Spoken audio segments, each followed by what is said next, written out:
But when we kind of look at this market, the challenge that we have is that the technology is evolving, but the customer is not necessarily evolving. One of the issues is just this disconnect between kind of what companies are out there and what they're doing versus what the customer ultimately wants to do. And then you factor in one of the big kind of differences between this and the commercial market is a very arcane infrastructure that is there to contract with folks that can provide these technologies, and it often is not rapid enough. It's not a market or a group of buyers that have the technology sophistication to keep pace with where the market is. And so you end up with this kind of long drawn out process that many folks in the commercial world just don't have the patience for. And that's a big difference between this world and what we see on the commercial side. When we look at a business from a client of ours that's likely to be acquired by a larger company, whether it's a mid-tier services company or a large platform-based prime contractor, it's about the longevity and the sustainability and the growth prospects of that business that are actually driving them to make that investment in the first place. And so it's a very important part of the puzzle. But if we're doing something like cybersecurity, it's a much, much more difficult challenge to put your finger on the budget dollars that are going to flow in that direction and who's going to take control of that and how the deployment's going to get handled and whether we're going to buy it up front or take it in a managed service type of environment over a longer term. I mean, all of those things are fundamental drivers of the value proposition for either an investor going in or the shareholders of a company when they're looking to exit. And it's a very critical part of that equation when you're dealing with it in a DoD context.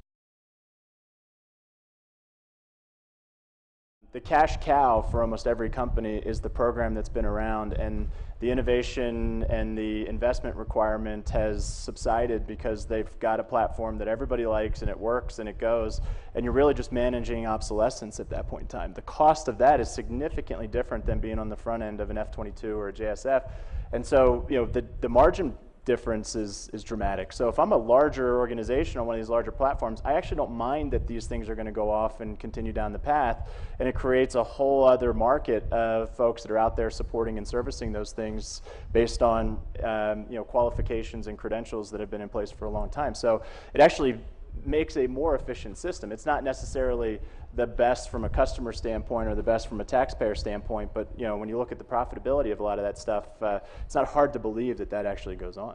What we see is the acquisition programs, a lot of the larger organizations are designed to either advance their technological capability or enhance their position with a customer or a entity that they just can't get access to. So they end up kind of doing things to help stave off that kind of competition over the longer term. If you're going to reshape your business and try to be viewed as a technology-savvy kind of partner of the future for your customers and ultimately for the shareholders and investors that are looking at you, I think that's absolutely, you have to prune the portfolio. And this is not the first time we've seen this. I mean, this happens every 10 years or so. It's a continuous cycle of trying to balance out the right customers and the right capabilities and to be positioned for what is in favor today.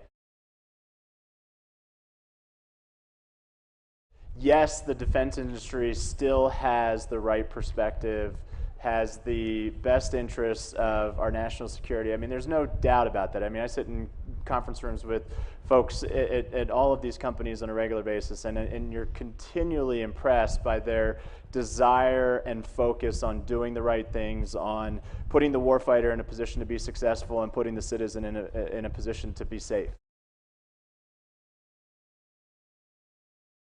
I would say that it is a meaningful issue for any investor to focus on because if I look at understanding the technical differences between a cost plus contract and a fixed price contract, obviously it's different, but the reality is that the management capability and the infrastructure required to effectively operate on a fixed price contract is dramatically different. And so as that risk goes more and more to the contractor to stay on time, under budget, especially in an environment where the customer has become, at least from my vantage point, more willing to change their requirements or change their expectations of what goes in there and the change order is not necessarily on the heels of that in all instances, fixed price contracts are a more risky dynamic. The flip side of that is that we see companies that can actually perform on those contracts exceptionally well and can drive margins that are well above what any of the public companies in the industry are trading for.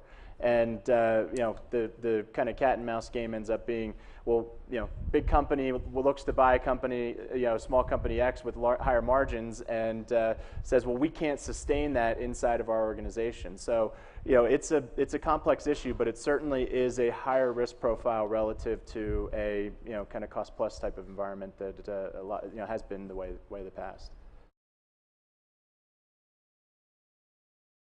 It's just a part of doing business. I mean, you know, any of these, we think about this all the time in the entrepreneur context, right? I mean, if there's not reward at the end of this, why take the risk? Why go through this? And you know, ultimately, the reward is obviously, you know, being a part of the national security framework, or you know, doing good things for your country. But there's also, you know, the risk that you're taking in putting this business together and building it and putting it in a position to be able to service your customers. So I don't think there is. I think some of the rhetoric that you'll see from, you know, either this administration or others, you know, claim that contractors are fleecing the system.